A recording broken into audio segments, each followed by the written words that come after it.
In this segment, we'll be taking one fully colonized jar of rye grains, breaking it up, and transferring it into 10 additional sterilized jars of rye grain. This is known as grain-to-grain transfer, and it's one of the staples of mycology. Now, it's very important to understand that when doing grain-to-grain transfers, I simply cannot overemphasize the importance of following proper sterile procedure.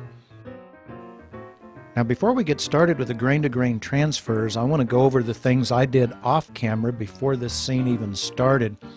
The laminar flow hood has been running for over an hour in a tightly sealed room.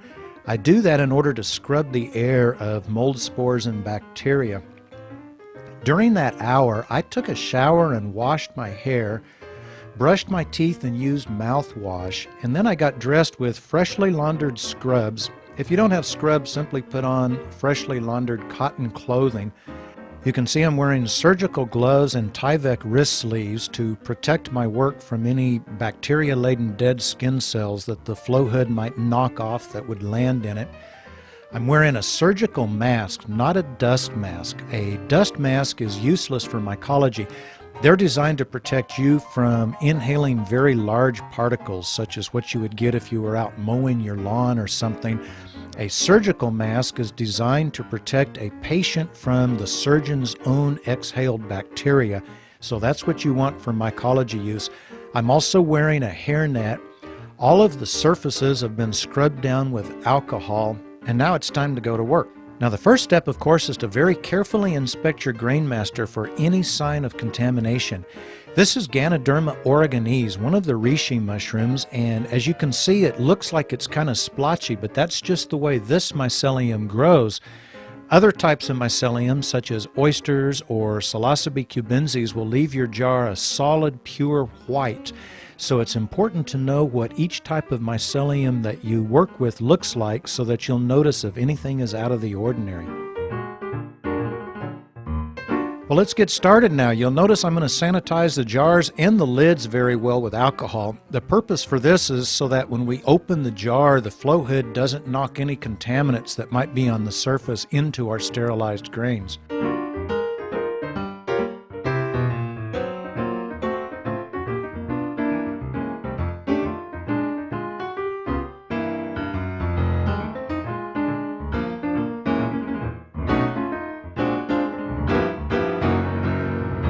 Once you get your jars sanitized and in front of the flow hood, go ahead and loosen the lids because that will help you to work much faster once you begin making your grain-to-grain transfers.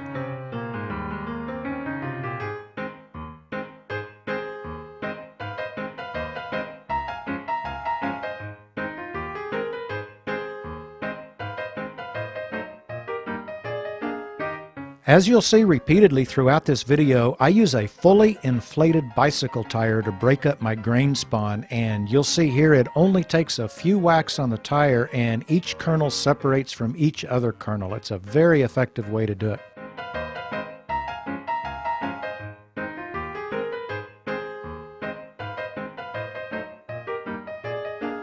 Of course, after breaking up my spawn jar on that nasty tire, it's necessary to sanitize my gloves once again with alcohol, and at this time we go ahead and sanitize the grain master very well with alcohol.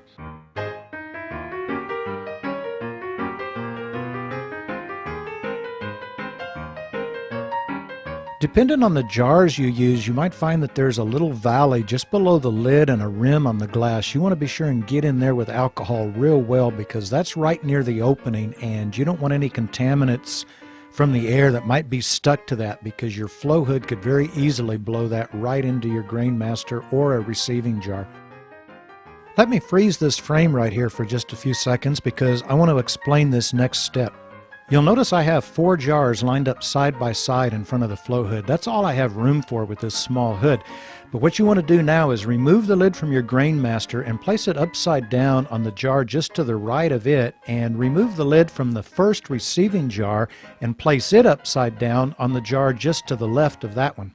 You want to make sure both of these lids, while upside down, are well inside the sterile flow of air coming from your flow hood.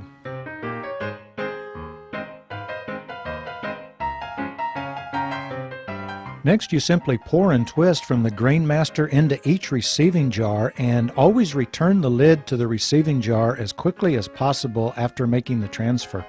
You can leave the lid off of the grain master until after you've completed all 10 transfers. I should probably also point out, if you were doing this in a glove box, you really wouldn't do it any differently.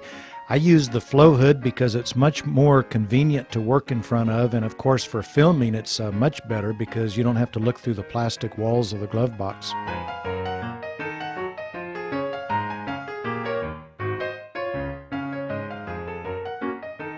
Notice the position of my hands and fingers as I open and close the lids on these jars. No part of my fingers ever come between the flow hood and the open jar, because any contaminants that might have landed on my gloves since I sanitized them could easily be blown inside the jar.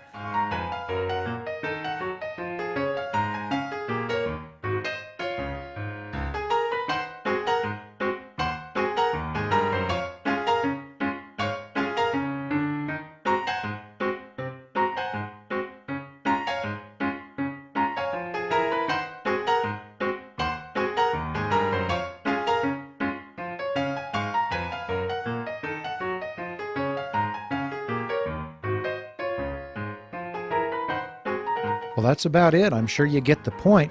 When you get done making the transfers, go ahead and give each jar a good shake to distribute the colonized grains in with the uncolonized ones, and always remember to label the jars right away with the date, species, and strain.